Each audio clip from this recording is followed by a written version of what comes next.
Andari Station floated in neutral space between three different empires. It was where the galaxy came to make peace, sign treaties, and pretend that civilization was more than violence wearing fancy clothes. The station was beautiful, covered in silver and glass that caught the light of distant stars. Captain Tae Sung arrived 3 days before the negotiation. He wore his dress uniform, the one with all the medals he had received after the battle. The scars on his face had healed into thin white lines that he made no effort to hide. He walked through the station with the steady steps of someone who had faced death and learned he could survive it. Admiral Yoonji met him in a private conference room. "Captain, how are you feeling?" "Ready, Admiral, though I'm not sure why you need me here. I'm a ship captain, not a diplomat. You're here because you earned this moment. You and your crew are the reason we're having this negotiation at all." She gestured to a chair. "Sit. I want to explain what's going to happen." Tae-sung sat and listened as Yoonji outlined the terms they would demand. With her was Ji-won, who had files on every aspect of the Velkari collapse. The empire that had controlled 700 systems now held barely 200. The rest had either declared independence or were still fighting for it. "The emperor will try to negotiate," Yoonji explained. "He'll want to keep as much as possible. But we're not here to be reasonable. We're here to make sure the galaxy understands what happens when someone mocks humanity. Will he accept our terms? He doesn't have a choice. If he refuses, we'll support every independence movement in his empire. Within a year, he'll have nothing left but his homeworld." Yoonji smiled without warmth. He knows this, but he'll still try to save his pride. That's where you come in. Me? You're living proof of what one human ship can do. When he tries to pretend the Velkari are still strong, I want you to simply be there, a reminder of how this all started. The day of the negotiation arrived. The conference room was large and formal, with cameras recording everything for broadcast across the galaxy. Billions would watch this meeting. It would be studied by historians for generations. Emperor Tharvesh entered with his advisors. He looked older than his years, worn down by the weight of a collapsing empire. His clothes were rich and beautiful, but they couldn't hide the defeat in his eyes. He saw Admiral Yoonji, saw Ji-won with her files of intelligence, saw Dae-hyun who watched him with cold analysis, and then he saw Captain Tae-sung. The Emperor stopped walking for just a moment. Here was the captain of that small ship, the one who had started all of this by refusing to surrender. The human wore his scars openly, medals on his chest, and his eyes held no fear at all. Tharvesh looked away first. They sat down at opposite ends of a long table. Cameras captured every moment. The Emperor tried to open with formal greetings, speaking of mutual respect between great powers. Admiral Yoonji let him talk for exactly 2 minutes. Then she interrupted. "With respect, Emperor, we're not here to discuss mutual respect. We're here to discuss consequences." She slid a data file across the table. "These are our terms. I suggest you read them carefully." The Emperor's advisor picked up the file and began reading. His face grew pale. He whispered something to Tharvesh, who took the file and read it himself. "This is unacceptable," the Emperor said finally. "You're demanding we recognize the independence of 40 systems. You want us to pay reparations to species that were legally conquered. You want us to reduce our military by 70%. His voice rose with each sentence. "You want to destroy the Velkari Empire?" "No," Yoonji said calmly. "You destroyed it when Supreme Commander Vathruin decided to hunt one of our ships for sport and broadcast it as entertainment. We're simply helping you understand the full cost of that decision. One incident, one minor border conflict, and you've used it to tear apart 300 years of civilization." Tae-sung spoke for the first time. His voice was quiet, but everyone heard it clearly. "Minor? You called my crew apes? You hunted us while billions watched and laughed. You planned to parade us in chains through your capital, and you call that minor?" The Emperor turned to him. "You were in Velkari space. We were in neutral space as guaranteed by the Treaty of Andari Station. The treaty you signed, the treaty you broke." Tae-sung leaned forward. "You didn't attack us because we threatened you. You attacked us because you thought you could, because you thought we were too weak to matter. You were wrong." Silence filled the room. The cameras captured everything. The proud Emperor being corrected by a captain from a species they had mocked as primitive. Ji-won spoke next, her voice crisp and professional. "The terms are non-negotiable. You will recognize the independence of all rebel systems. You will pay reparations based on 300 years of stolen labor and resources.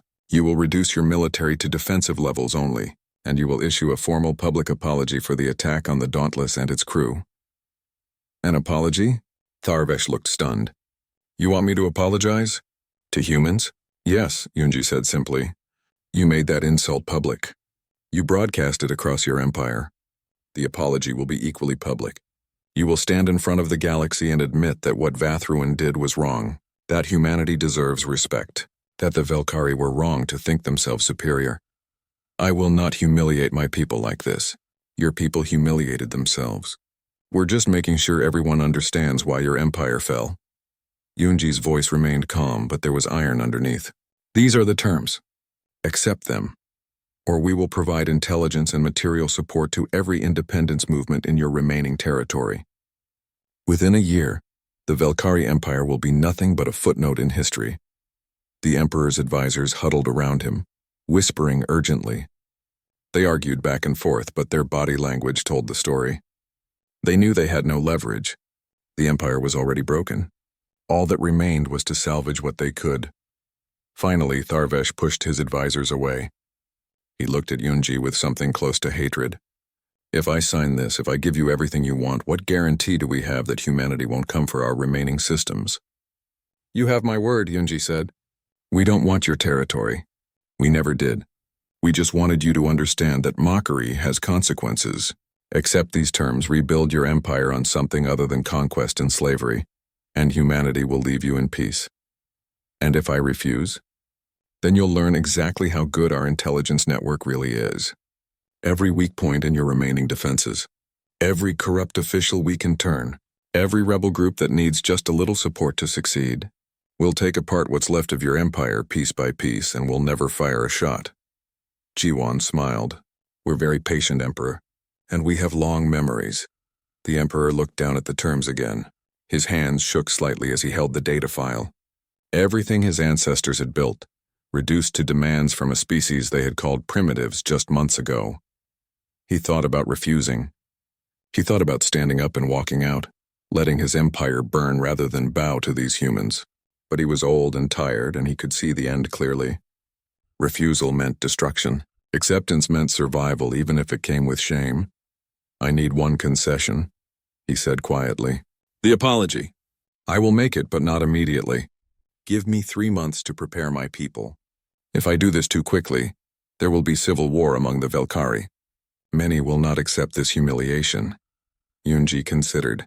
It was a reasonable request, and more delay meant more suffering for being still under Velkari rule. But it also meant the Empire had more time to prepare some kind of countermove. She looked at Tae-sung. He gave a small nod. 3 months was acceptable. Agreed, Yunji said. 3 months. But the other terms take effect immediately. You will begin recognizing independent systems today. You will start the military reduction within the week, and you will establish the reparations fund within the month. The apology can wait, but nothing else. Agreed. The Emperor picked up a stylus and signed the document. His hand moved slowly, as if each stroke caused him physical pain. When he finished, he stood up without another word and left the room. His advisors scrambled to follow. Tae-sung watched them go. Do you think he'll keep his word about the apology? He will, Jiwon said. Because if he doesn't, we'll make sure what's left of his empire tears itself apart. He knows that. His advisors know that. They'll convince him if he wavers. The news of the agreement spread across the galaxy within hours. The terms were published in full. Everyone could see how completely the Velkari had fallen, and everyone understood why. One act of casual cruelty, broadcast for entertainment, had led to the destruction of an empire. 3 months later, Emperor Tharvesh stood in front of cameras that broadcast to every corner of known space. He wore simple clothes, not the rich robes of his office. He looked directly into the camera and spoke words that must have tasted like poison. I stand before you today to apologize on behalf of the Velkari people. We attacked the Earth vessel Dauntless without cause. We mocked humanity and treated them with contempt. We believed ourselves superior, and we were wrong. To Captain Tae-sung and his crew, to all of humanity, and to every species that has suffered under Velkari rule, I offer our deepest apologies. We were arrogant. We were cruel. and we have paid the price for that arrogance." The recording spread like fire through dry grass. Within 3 days, every corner of the galaxy had seen the battle. Within a week, it had become the most watched piece of media in recorded history. Jiwan watched the numbers from her intelligence center on Earth. Every screen showed different metrics. How many times the video had been viewed, where it was most popular, what people were saying about it. But the numbers that mattered most were the ones showing activity in Velkari space. "Admiral," she said into her communication device, "we have movement in the Korvath system. That's one of the Velkari's oldest conquests. They've been under Velkari rule for 280 years. Admiral Yunji's voice came back steady. "What kind of movement?" "Workers at the main fuel processing plant have stopped working. They're not rioting or fighting. They're just stopped. The Velkari overseers are threatening them, but they're not moving." "How long can the Empire run without that fuel?" 3 months, maybe 4. But it's not just about the fuel. It's about what it means. If the Korvath workers can stop, others will too. She was right. Within 2 weeks, 3 more systems reported worker strikes, then 5 more, then 12. The conquered peoples of the Velkari Empire were not rising up with weapons. They were simply refusing to work. And without their labor, the Empire's economy began to seize up like an engine without oil. On the Velkari homeworld, Emperor Tharvesh sat in his throne room and listened to his advisors argue. They had been arguing for 6 hours and he was tired of their voices. "We must crush these rebellions immediately." General Kothval slammed his fist on the table. "Send the fleet to each system and execute the leaders. Show them the price of defiance. And who will work after we kill the workers?" Counselor Reshmir shot back. "We need their labor. If we kill them all, we have nothing. Then we bring in workers from loyal systems. There are no loyal systems. Every conquered species in our empire has seen that recording. They all know we can be beaten now." Emperor Tharvesh raised his hand for silence. "Where is Supreme Commander Vathruan? He should be here explaining how a single human ship defeated his fleet." The advisors looked at each other uncomfortably. Finally, Kothval spoke.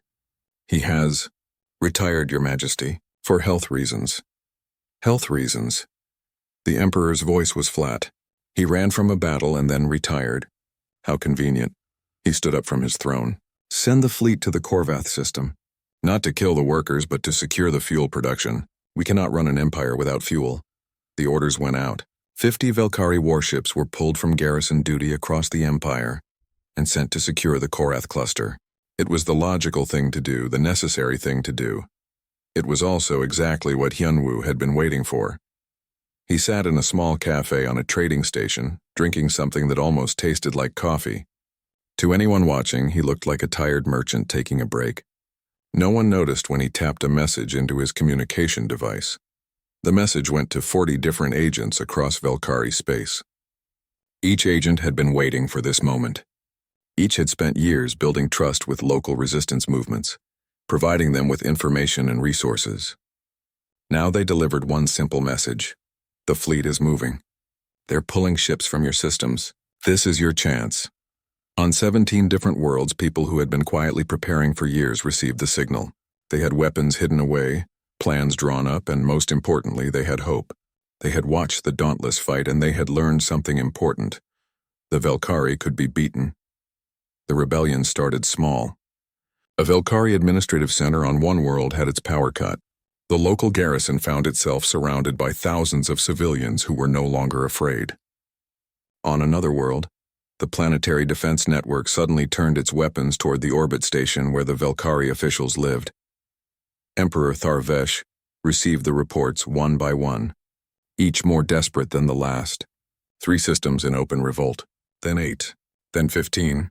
His military advisors scrambled to respond, but they faced an impossible problem.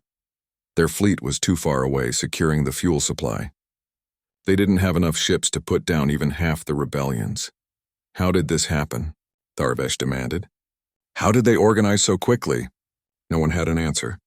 They didn't know about Hyunwoo and his 40 agents who had spent years preparing for exactly this moment.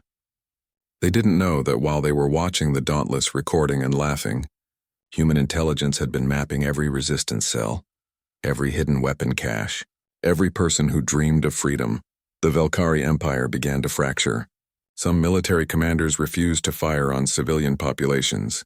leading to splits in the fleet. Some governors tried to negotiate with the rebels, offering reforms that came too late and meant too little. Others fought desperately to hold their territory, which only made the violence worse. On Earth, Daehyun watched the news feeds with satisfaction. His plan had worked better than he had hoped. The Empire wasn't collapsing because humanity destroyed it. It was collapsing because its own weight had become too much to bear, and the Dauntless had simply shown everyone where to push. "It's beautiful." In a terrible way, he said to Ji-won, who had come to visit him. They built everything on fear. 300 years of teaching people that resistance was impossible, and then one ship proved them wrong, and the whole structure fell apart. "People are dying," Ji-won said quietly. "A lot of people." "Yes, they are. Would you have preferred they stay slaves forever?" She had no answer to that.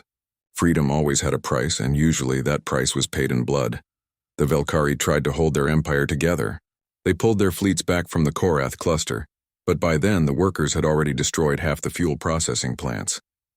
They sent diplomats to negotiate with the rebels, but the rebels had heard 300 years of Velkari promises and trusted none of them. In desperation, the Emperor reached out to other galactic powers asking for help. But no one wanted to help the Velkari. Some powers were afraid of humanity's intelligence network. Others saw opportunity in the chaos, and many simply remembered how the Velkari had treated them when they were strong, and decided that what happened now was justice. Within 8 months of the dauntless battle, the Velkari Empire had lost 40 systems to successful independence movements. 50 more were in open revolt. The economy was in collapse.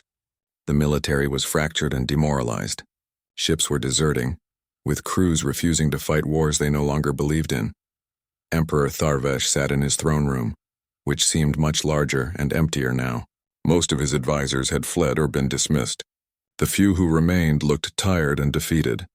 "Your Majesty," one of them said carefully, "we have received a communication from Earth. Admiral Yunji requests a meeting at Andari Station. She says she has terms." "Terms?" Tharvesh laughed bitterly. "The humans want to dictate terms to us? Your Majesty, with respect, we don't have many options left. The Empire is falling apart. Perhaps we should hear what they have to say." The Emperor stared at the empty throne room for a long time. He thought about his father and grandfather, who had ruled an empire that seemed eternal. He thought about the glory and pride of the Velkari, who had believed themselves superior to all other species, and he thought about one small human ship that had refused to bow, and how that one act of defiance had destroyed everything. "Send a message," he said finally.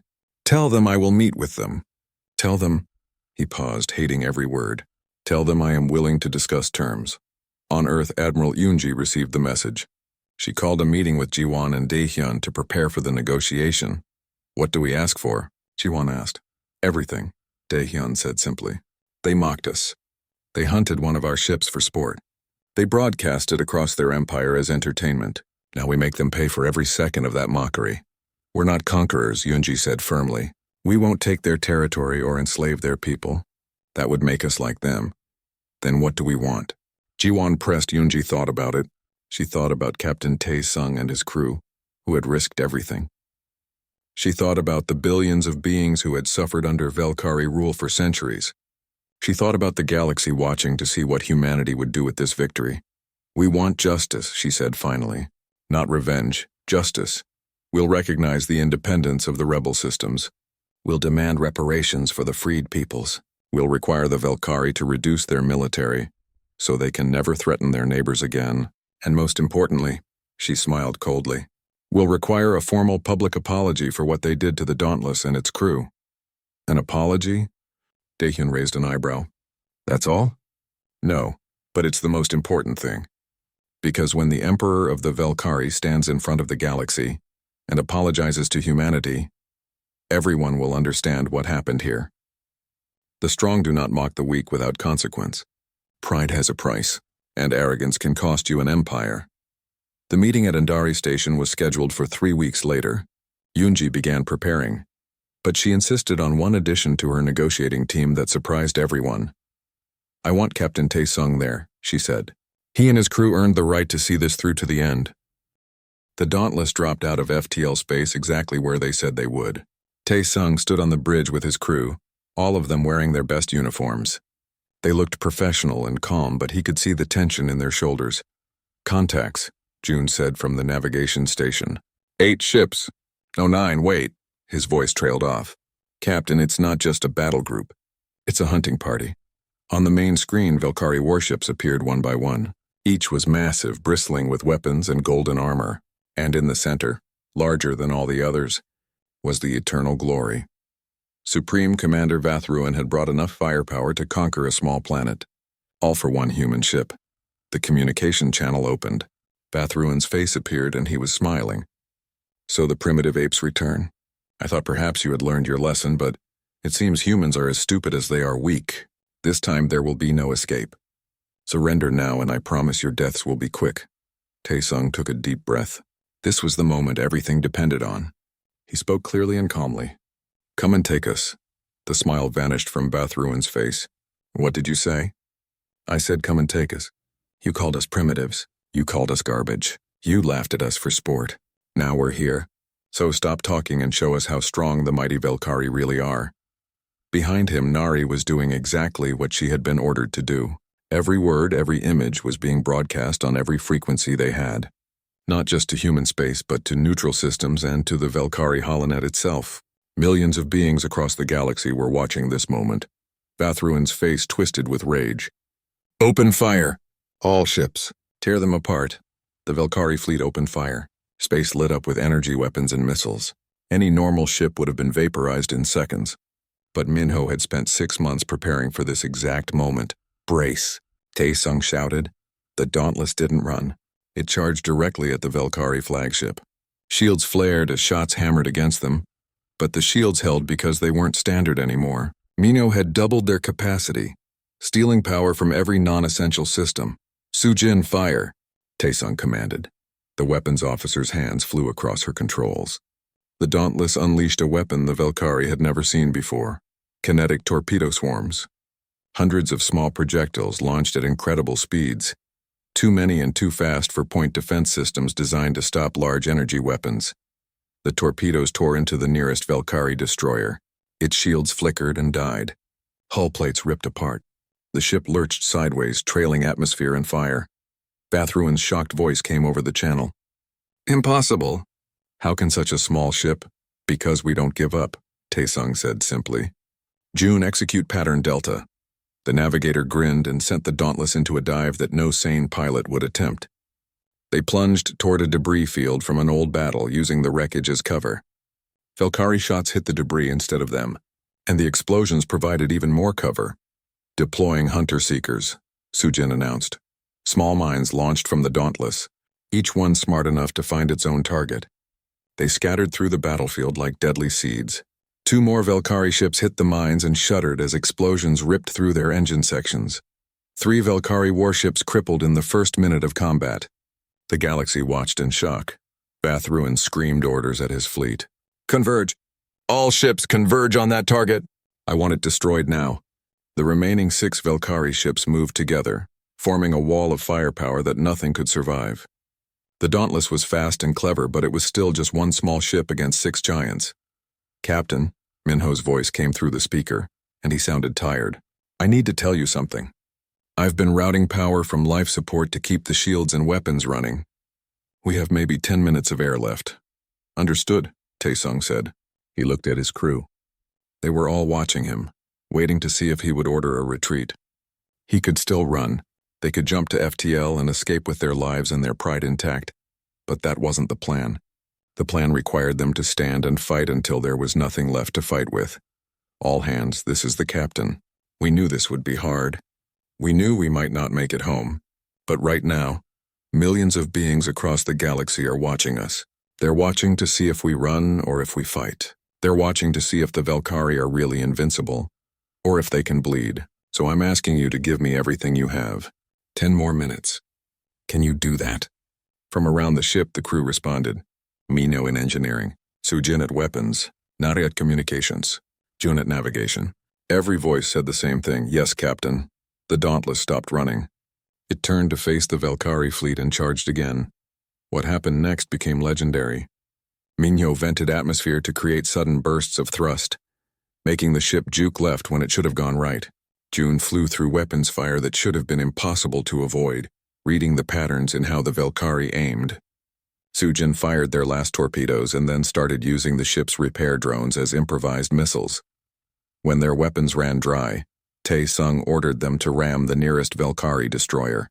The two ships collided in an explosion that lit up the battlefield. The Dauntless tore through the destroyer's hull, using the larger ship's own mass against it. Both ships spun away, crippled and dying. Inside the Dauntless, the lights flickered and went out. Emergency lights cast everything in red. Alarms blared. The ship was held together by little more than Minho's prayers and some very good welding. "Captain," Nari said quietly, "we're still broadcasting. The whole galaxy is still watching." Tae-sung pulled himself up from where he had fallen. Blood ran down his face from a cut on his forehead. Around him, his crew was battered but alive. The ship was dying, but they had done it. They had stood against the Valkyrie fleet and made them bleed. On the Eternal Glory, Vathruin stared at his screens in disbelief. 4 of his ships were destroyed or crippled. The others were damaged. And it had been done by one small human vessel that refused to die. He had a choice now. He could stay and finish this fight, but it would cost him more ships. Or he could retreat and live with the shame. Either way, the galaxy was watching. "All ships prepare to jump to FTL," he said quietly. "Sir?" His second officer looked at him in shock. "We have them beaten. One more strike. Do it. We jump now." The Valkyrie ships began to charge their FTL drives. They were retreating. The mighty Valkyrie fleet was running from a single human ship. But before they could jump, 20 new contacts appeared on sensors. Human warships dropping out of FTL in perfect formation. Admiral Yunji's fleet had arrived exactly on schedule. "This is Admiral Yunji of Earth Defense Command to the Valkyrie fleet. You are ordered to stand down and prepare to be boarded. Your war crimes against the crew of the Dauntless will be answered." Vathruin made his decision. "Jump now!" The Eternal Glory and its remaining ships vanished into FTL, running from human territory with their shields battered and their pride shattered. On the Dauntless, Tae-sung watched them go. His ship was a wreck. 31 of his 43 crew members had survived and most were injured. But they had done it. They had fought the Valkyrie fleet and won. "Nari," he said quietly, "did you get all of it?" "Every second, Captain. It's already spreading across the galaxy." "Good." Tae-sung sat down in his captain's chair, which was now held together with emergency sealant and hope. "Send one more message. Tell them this. We are Earth. We do not bow. We do not break. And we do not forget." Admiral Yunji's ship pulled alongside the Dauntless. Medical teams rushed to help the injured crew. Engineers came to stabilize the dying ship. But before anything else, Yunji herself crossed from her flagship to the Dauntless bridge. She found Tae-sung still sitting in his broken chair, covered in blood and ash but smiling. "Captain," she said simply. "Well done. Did it work, Admiral? Did they see?" "They saw everything. Right now, every species in the galaxy is watching that recording. The Valkyrie tried to block it, but it's too late. Everyone saw their fleet retreat from one human ship." Tae-sung closed his eyes. "Good, that's good." Across the galaxy, on worlds enslaved by the Valkyrie for centuries, people watched the recording of the battle. They watched a small ship refuse to run. They watched it fight against impossible odds. They watched the Valkyrie fleet, the supposedly invincible military force, turn and retreat. And for the first time in 300 years, conquered peoples began to believe that maybe, just maybe, their masters were not unstoppable after all. In the halls of the Valkyrie government, emergency meetings were called. The Emperor demanded to know how one human ship had humiliated his fleet. Military leaders scrambled to explain. But the damage was done. The recording was everywhere, and no amount of censorship could stop it. The cracks in the Empire had begun to show. Jiwon stood in front of a wall covered in screens, each one showing a different piece of information about the Valkyrie Dominion. She had been staring at them for 6 hours straight, drinking coffee that had gone cold in her cup. Her eyes were red but alert. This was what she lived for. Behind her, Admiral Yunji entered the room quietly. "What have you found?" Jiwon didn't turn around. "Everything, and it's worse than they want anyone to know." She tapped a screen, and an image of the Valkyrie Empire appeared, showing 700 star systems connected by trade routes. On the surface, they look unstoppable. The largest military in this sector. Advanced technology, 300 years of continuous expansion. But, Unji prompted, but they're rotting from the inside. Jiwan pulled up another screen showing economic data. Their entire economy depends on slave labor. Every conquered species works in their mines, their factories, their farms. The Velkari themselves don't produce anything anymore. They just take. She moved to another screen. Their military is huge, but it hasn't fought a real war in 2 centuries. They're used to crushing weak opponents who can't fight back. No one has tested them, so they've grown lazy, sloppy. Yunji stepped closer. That's good, but not enough, I know. So I dug deeper. And I found this. G1 brought up a star chart with one system highlighted in red. The Korath cluster. It's a mining system that provides 90% of the Empire's exotic matter fuel. Without that fuel, their ships can't use FTL drives. Their whole empire depends on this one system. That seems like a foolish design. It is. But when you're winning for 300 years, you stop thinking about vulnerabilities. They believe they're invincible. G1 finally turned to face the Admiral. I can give you a dozen ways to hurt them, but you need to tell me what kind of pain you want to inflict. Yunji was quiet for a moment. We can't beat them in a direct war. We don't have the ships or the soldiers. And I don't want to become like them, conquering and destroying, but I also can't let that insult stand. If we do nothing, every other species in the galaxy will see us as weak. So what do you want? I want them to fall. Not by our hand directly, but by their own weight. I want their empire to collapse, and I want them to know it was because they mocked us. Jiwan smiled. Then I know exactly who you need to talk to. 2 days later, Chunji found herself in a small house on the coast of New Zealand on Earth. The man who answered the door looked too young to be retired, but his eyes were old and calculating. This was Daehyun, the strategic theorist who had planned Earth's last 3 major military operations before being forced into retirement. They said your last plan was too cruel, Yoonji said as she sat in his living room. They said it would work but cost too many enemy lives, Daehyun corrected. Politicians like winning, but they don't like looking at the bill afterward. I need a plan that will destroy the Velkari Empire without firing more shots than necessary. Daehyun leaned back in his chair. I watched the recording of your ship. The Dauntless, right? The Velkari commander broadcasted across his whole empire for entertainment. Yes. Good. That's our weapon. Yoonji frowned. I don't understand. The Velkari built their empire on fear and spectacle. They conquer species and then parade their victory for everyone to see. It keeps the conquered people afraid and the Velkari citizens proud. But spectacle is a double-edged sword. If they can broadcast their victories, we can broadcast their defeats. One defeat won't topple an empire. No, but it will crack the foundation. Think about it. For 300 years, conquered species have watched the Velkari win. They've learned to accept that resistance is futile. But what happens when they see the Velkari lose? What happens when they see that their masters can bleed? Unji began to understand. You want to turn their propaganda against them? Exactly. We make them fight us again, but this time on our terms. We make sure the whole galaxy watches, and we make sure that even if we lose, we hurt them badly enough that it inspires every slave and rebel in their empire. That's suicide for whoever fights them. Maybe. But your Captain Taesung and his crew are already heroes in human space because they survived. Give them a real chance to fight and they might just pull off something impossible. Humans are good at that. Yoonji thought about it. The plan was risky and cruel, and it would put good people in terrible danger. But it might also be the only way to make the Velkari pay for their arrogance without starting a war humanity couldn't win. I need assets in Velkari space, she said. People who can move freely and gather intelligence. Already done. A new voice spoke from the doorway. Yoonji turned to see a man she didn't recognize, wearing clothes that looked like they came from a dozen different worlds. His face was forgettable, the kind of face that disappeared in a crowd. This is Hyunwoo, Daehyun said. He runs our intelligence network in Velkari territory. Hyunwoo nodded.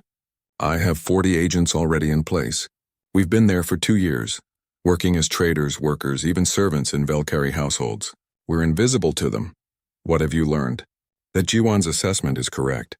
The empire is brittle.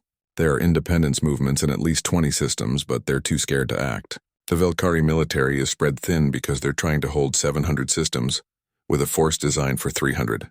And most importantly, the conquered species hate their masters with a passion that burns cold and patient. Can you feed information to these independence movements? I can do better than that. I can make sure that when the time comes, they all move together. The Velkari won't be able to crush 20 rebellions at once, especially if their fuel supply is threatened. Yunji looked between the three of them. Jiwon with her intelligence, Daehyun with his strategy, and Hyunwoo with his network of spies. Together they could do what an entire fleet couldn't. How long do you need? She asked. 6 months to position everything, Hyunwoo said. Then we wait for the right moment. And that moment is? Daehyun smiled. When the Velkari commander who mocked your ship decides to do it again, we're going to make sure he can't resist the temptation. The plan began quietly. The Dauntless was brought back to Earth and repaired. But the repairs weren't just fixing damage. Minho, the engineer, found himself working with scientists who gave him weapon systems that should have been impossible to fit on such a small ship. He made them fit anyway. Captain Taesung and his crew became celebrities. News networks interviewed them. Children drew pictures of their ship. Songs were written about their escape. The message was clear. The Dauntless had survived and it was ready to fly again. Hyunwoo's agents began planting information in Velkari networks. Carefully crafted messages suggested that the Dauntless would return to the border on a diplomatic mission. The ship that had run away was coming back. The humans wanted to talk. In his flagship, Supreme Commander Vathruin saw these messages and felt something he hadn't felt in years. Excitement. The primitive ship was returning. The apes were coming back to his territory. He announced to his superiors that he would personally capture the human vessel and bring its crew to the Velkari homeworld in chains. They would be displayed during the Emperor's Jubilee celebration, a gift of entertainment for billions. His superiors approved. Why wouldn't they? It was just one small human ship against the might of the Velkari fleet. Far away on Earth, Admiral Unji received confirmation that Vathruin had taken the bait. She called Taesung to her office. Captain, I need to ask you something and I need you to be honest. Are you and your crew willing to fight again? Not to run this time, but to stand and face them. Taesung thought about his crew. Minho with his endless ability to fix impossible problems. Soo-jin, who never missed a target. Nari, who kept them connected even when everything was falling apart. Jun, who could fly through hell itself if needed. We're willing, Admiral. But I need to know the truth. What are our chances? Yunji met his eyes. Of surviving? Maybe 50%. Of winning? Almost 0. But of making them hurt? Of making them bleed in front of the whole galaxy? 100%. Taesung smiled grimly. Then we're in. When do we leave? The Dauntless drifted through the darkness of space like a metal beetle crawling across an endless black canvas. Captain Taesung stood on the bridge, watching the stars through the viewport with tired eyes. His ship was old, patched with parts from 3 different decades, and it groaned when it moved too fast. But it was his ship, and his crew knew how to keep it flying. They were mapping stars near the edge of human territory, boring work that required patience more than skill. Taesung had been doing this for 7 years, charting routes that traders might use someday. It was peaceful work, and he liked peace. The alarm shattered that peace at 600 hours. Minho, the chief engineer, looked up from his console with wide eyes. Captain, we have a contact, big one. It just dropped out of FTL right on top of us. Taesung felt his stomach drop. Ships didn't just appear like that unless they wanted to be threatening. He straightened his uniform and tried to look calm. Put it on screen. The ship that appeared made the Dauntless look like a toy. It was massive, covered in golden armor that caught the light of distant stars. Weapons bristled from every surface like the spines of some ancient monster. This was a Velkari warship, and the Velkari were the biggest empire in this part of the galaxy. A face appeared on the communication screen. The alien was tall and thin, with skin that shimmered like oil on water. His eyes were cold and proud. Primitive vessel, you have entered space claimed by the Velkari Dominion. I am Supreme Commander Vathruin of the warship Eternal Glory. You will shut down your engines and prepare to be boarded. Taesung kept his voice steady. Commander, with respect, we are in neutral space. The Treaty of Andari Station guarantees our right to travel here. We mean no harm and will leave immediately. Vathruin stared at him for a long moment, then did something unexpected. He laughed. It wasn't a small chuckle, but a deep, mocking sound that seemed to fill the bridge. Other Velkari officers behind him joined in, their laughter growing louder. Did you hear that? Vathruin said to his crew, still laughing. The primitive ape speaks of treaties. Look at their vessel. It is a garbage scow held together with hope and stupidity. And they dare to refuse me? Taesung felt his jaw tighten, but he kept his face neutral. Commander, we are leaving now. There is no need for conflict. Conflict? Vathruin wiped his eyes as if the laughter had brought tears. There is no conflict between a boot and an insect. But I think we shall have some entertainment. My crew grows bored on patrol. Weapons, target their engines. Disable them, but do it slowly. Let us see how long these humans can run before they beg for mercy. The communication cut off. Red lights flashed across the dauntless bridge as weapons locked onto them. Evasive maneuvers, Taesung shouted. Minho, I need that FTL drive now. It's not ready. Minho's hands flew across his console. We need at least 10 minutes to charge. We don't have 10 minutes. The Dauntless lurched as the first shot hit their rear shields. The whole ship shuddered like a wounded animal. Sujin, the weapons officer, fired back with their small defensive cannons.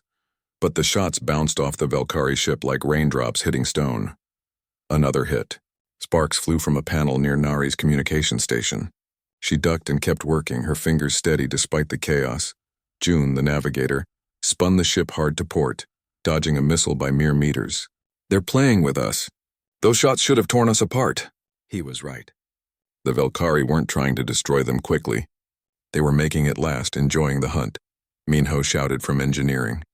Captain, I can give you one jump, but it'll burn out half our systems. We won't be able to jump again for days. Do it! Where? June's voice cracked with stress. Anywhere. Just get us out! The ship shook again, harder this time. Warning klaxons blared. The lights flickered and dimmed. Taesung gripped his chair and watched the Valkyrie warship growing larger on screen as it moved closer, herding them like a cat playing with a mouse. FTL in 3, 2, 1, jump! Reality twisted. The stars stretched into lines of light.